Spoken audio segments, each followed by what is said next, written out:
സ്വാഗതം ശ്രീ സുഭാഷ് ചന്ദ്രബോസ്. സ്വാഗതം. ഈ കേരളം പലതരത്തിൽ മാറിക്കൊണ്ടിരിക്കുക. രാഷ്ട്രീയ കാലാവസ്ഥയിൽ മാറ്റമുണ്ട്, അത് നമ്മൾ പ്രതീക്ഷിക്കുന്നത് തന്നെയാണ്.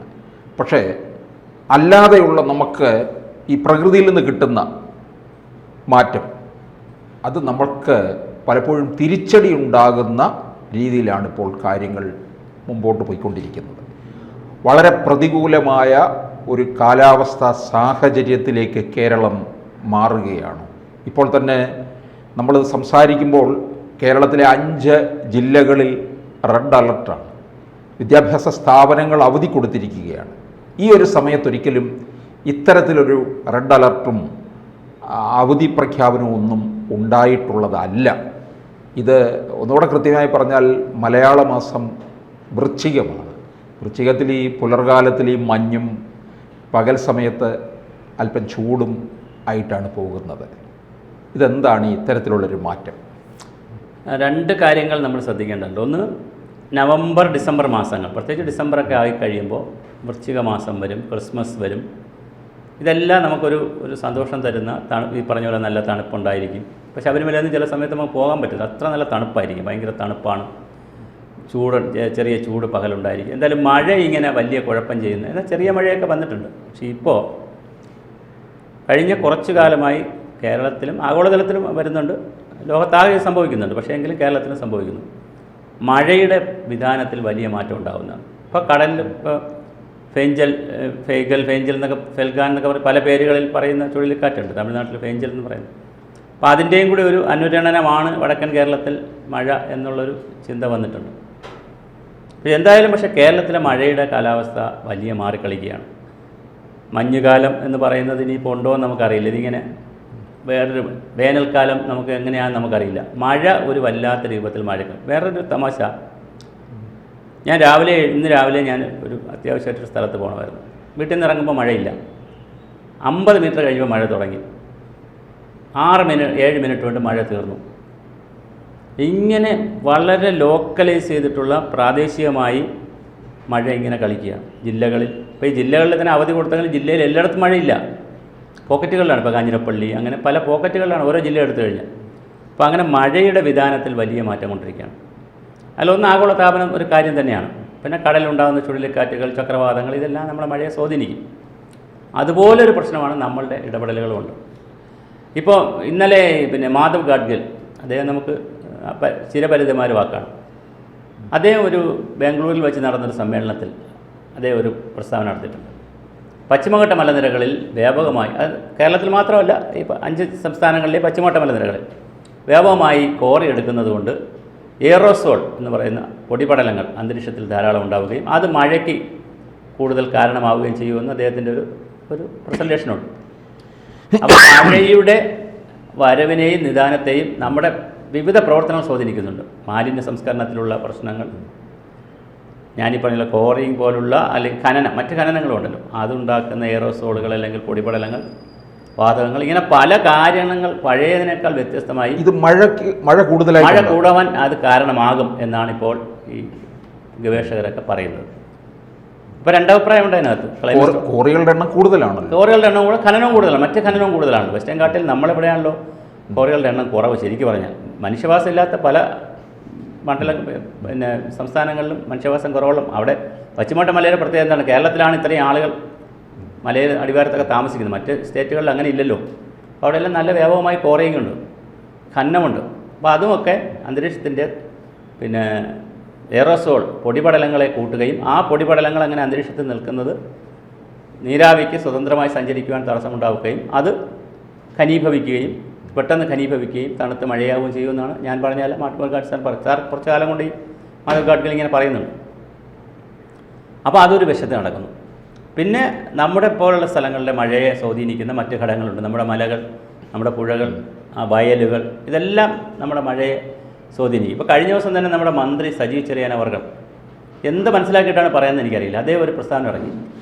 കേരളത്തിൽ നെൽകൃഷി നഷ്ടമാണല്ലോ, വിചാരിക്കുന്ന പോലെ ലാഭമാവുന്നില്ലെങ്കിൽ നമ്മളെന്തിനാണ് വയൽ സംരക്ഷിക്കുന്നത്? നെൽകൃഷി അപ്പുറത്ത് നിർത്താൽ പോരെ, നെല്ല് അപ്പുറത്തെ സ്റ്റേറ്റുകളിൽ നിന്ന് കൊണ്ടുവന്നാൽ പോലെ, ഇപ്പോൾ കൊണ്ടുവരുന്ന കുറച്ച് കൂട്ടുകൾ കൊണ്ടുവന്നാൽ പോലെ. പക്ഷെ വയലിൻ്റെ ഒരു പാരിസ്ഥിതിക ധർമ്മമുണ്ട്.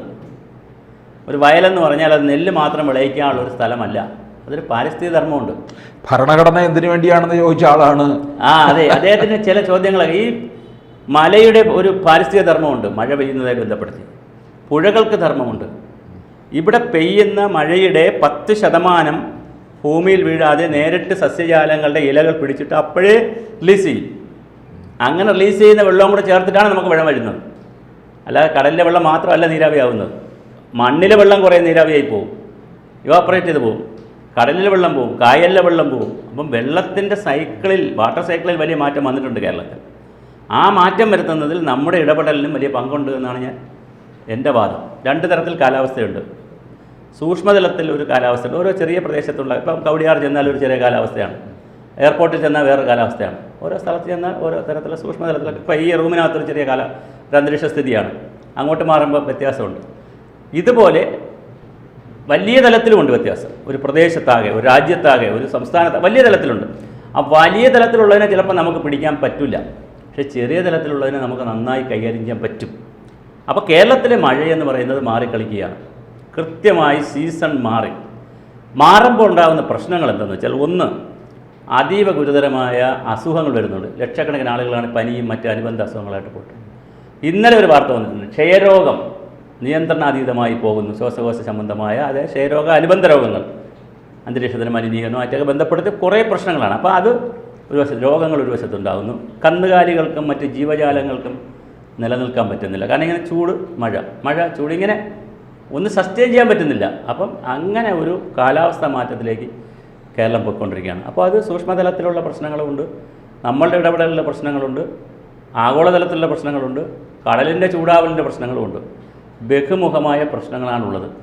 അതിൽ നമ്മുടെ പ്രശ്നം പോലും നമ്മൾ എന്ത് ചെയ്യുന്നില്ല, തിരിച്ചറിഞ്ഞ് പരിഹരിക്കുന്നില്ല. അവിടെയാണ് എന്നെപ്പോലുള്ളവരുടെയൊക്കെ പരാതി. നമുക്ക് മല വേണ്ട, പുഴ വേണ്ട, കാട് വേണ്ട, കാവുകൾ വേണ്ട, കുളങ്ങൾ വേണ്ട, ഇപ്പോൾ വയൽ വേണ്ട. ഇതൊരു സംവിധാനവും നമുക്ക് ആവശ്യമില്ല എന്നുള്ള രീതിയിലാണ് നമ്മളൊരു ഫ്ലാറ്റായി പോയാൽ എന്തെന്നുള്ളതാണ് നമ്മൾ ആലോചിക്കുന്നത്. അത് കേരളത്തിൻ്റെ കാലാവസ്ഥയെ വല്ലാതെ മാറ്റിത്തീർക്കും. അങ്ങനെ മാറ്റിത്തീർക്കുന്നതിൽ പല സൂചകങ്ങളും ഇപ്പോൾ ഇവിടെ വന്നു. പക്ഷേ ലോകത്താകെ സൂചകങ്ങൾ വന്നിട്ടുണ്ട്. അറേബ്യയിൽ മരുഭൂമിയോടെ കിടന്ന അറേബ്യയിൽ മഞ്ഞുമല വീഴുന്നു, പിന്നെ സഹാറയിൽ പച്ചപ്പ് വരുന്നു, അന്റാർട്ടിക്കയിൽ മഞ്ഞ് ഒരുപാട് ഉരുകുന്നു. വലിയ മാറ്റം ലോകത്താകെ സംഭവിക്കുന്നുണ്ട്. ഇപ്പോൾ ചെന്നൈയിൽ കഴിഞ്ഞ ദിവസത്തെ കാറ്റ് നമ്മൾ കണ്ടതാണ്. അപ്പോൾ ലോകത്താകെ മാറ്റം സംഭവിക്കുന്നു.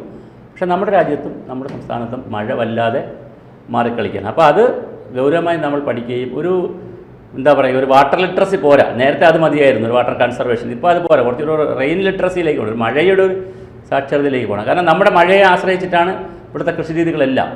വിത്ത് വികസിപ്പിച്ചിരിക്കുന്നത്, കൃഷി എല്ലാം മൺസൂണിനെ ആശ്രയിച്ചിട്ടാണ്. അതെല്ലാം പോയി. നമ്മളെ ടൂറിസം എല്ലാം മഴക്കാലവും വേനൽക്കാലവും ഒക്കെ കണക്കാക്കിയിട്ടാണ് നമ്മൾ ടൂറിസമൊക്കെ സെറ്റ് ചെയ്യുന്നത്. പക്ഷേ ഉത്സവങ്ങൾ, നമ്മൾ പണ്ട് ഉത്സവങ്ങൾ സെറ്റ് ചെയ്യുന്നത് എങ്ങനെയാണ്, 10-ാം ഉദയം, അത് കഴിഞ്ഞ് ഉത്സവം, പിന്നെ തിരുവാതിര, ഇങ്ങനെ ഓരോ ഉത്സവങ്ങൾ പോലും സെറ്റ് ചെയ്തിരുന്നത് മഴയും വേനലുമായിട്ടൊക്കെ ബന്ധപ്പെട്ടുള്ള കാലദേശങ്ങൾ മനസ്സിലാക്കിയിട്ടാണ് ഉത്സവം. ശബരിമല തീർത്ഥാടന കാലം, അത് തീർത്ഥാടന കാലം മഴയുള്ള സമയമല്ല, ഒരിക്കലും മഴയുള്ള സമയമല്ല. അപ്പോൾ മഞ്ഞാണ് വരേണ്ടത്. അപ്പോൾ ഇവിടെ മഴ ഇത്രത്തോളം ഉണ്ടെങ്കിൽ കാട്ടിൽ കൂടുതലായിരിക്കും, സ്വാഭാവികമായിട്ട് കൂടുതലായിരിക്കും. നിർത്താതെ പെയ്യും. ഇപ്പോൾ ഇടുക്കിയിൽ, ഇടമല, നമ്മുടെ മുല്ലപ്പെരിയാർ, ക്യാച്ച്മെന്റ് ഏരിയയിലൊക്കെ നല്ല മഴയായിരിക്കും. അപ്പോൾ ഒരു വശത്ത് നല്ല മഴ വരുന്നു, ചില മാസങ്ങളിൽ മഴയില്ല. പണ്ട് കാലത്ത് ഓണത്തിന് ഒരിക്കലും മഴ വരത്തില്ല. കർക്കിടകം കൊണ്ട് മഴ തീർന്നിട്ട് പിന്നെ ഓണം ഒരു നല്ല സന്തോഷത്തിൻ്റെ മാലം, അത് പോയി ഓണക്കാലത്ത് നല്ല മഴ വന്നു തുടങ്ങി. ഇപ്പോൾ അതാ വൃശ്ചികത്തിൽ എന്ത് വരാൻ തുടങ്ങി, വ്യാപകമായി മഴ വന്നു തുടങ്ങി. 4-5 ജില്ലകളിൽ റെഡ് അലർട്ടാണ്. നമ്മൾ മനസ്സിലാക്കുക, ആളുകൾ പുറത്തിറങ്ങണമെന്നുള്ള അർത്ഥത്തിലാണ് റെഡ് അലർട്ട് എന്ന് പറഞ്ഞാൽ. ബി പ്രിപ്പയർഡ്, റെഡിയായി അവിടെ മാറിപ്പോകണമെന്നുള്ള അർത്ഥമുണ്ട്.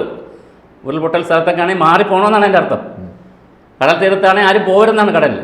നമ്മൾ റെഡ് അലർട്ട് റെഡ് അലർട്ട് കേട്ട് നമുക്കതൊരു വിഷയമല്ലാത്ത രീതിയിലാണ് നിൽക്കുന്നത്. വളരെ ഗുരുതരമായ മഴ 2-3 ദിവസം കൊണ്ടും ഇവിടെ കറങ്ങുന്നു. ഇനിയും 1-2 ദിവസം കൂടെ നിൽക്കും എന്നാണ് കേൾക്കുന്നത്. അപ്പോൾ തീർച്ചയായും നമ്മുടെ കാലാവസ്ഥയെക്കുറിച്ചുള്ള പുതിയ പഠനങ്ങൾ, പുതിയ ചിന്തകൾ, ഒരു കാലാവസ്ഥാ സാക്ഷരത, അല്ലെങ്കിൽ ഒരു ക്ലൈമറ്റ് ലിറ്ററസി, ഒരു മഴയുടെ സാക്ഷരത, ഒരു ജലത്തിൻ്റെ സാക്ഷരതയൊക്കെ കൊണ്ട്, ഒരു പരിസ്ഥിതി, ഒരു ഭൂസാക്ഷി, ഇതെല്ലാം കൂടി വരുന്ന പുതിയ ഒരു ചിന്ത നമുക്ക് ആവശ്യമുണ്ട്. കാലാവസ്ഥ മാറ്റത്തിൽ വലിയ മാറ്റിക്കളിക്കലാണ് കേരളത്തിൽ സംഭവിച്ചുകൊണ്ടിരിക്കുന്നത്. കൂടുതൽ വാർത്തകളും വിശേഷങ്ങളും നിങ്ങളിലേക്ക് എത്താൻ ABC മലയാളം സബ്സ്ക്രൈബ് ചെയ്യുക, ബെൽ ബട്ടണും അമർത്തുക.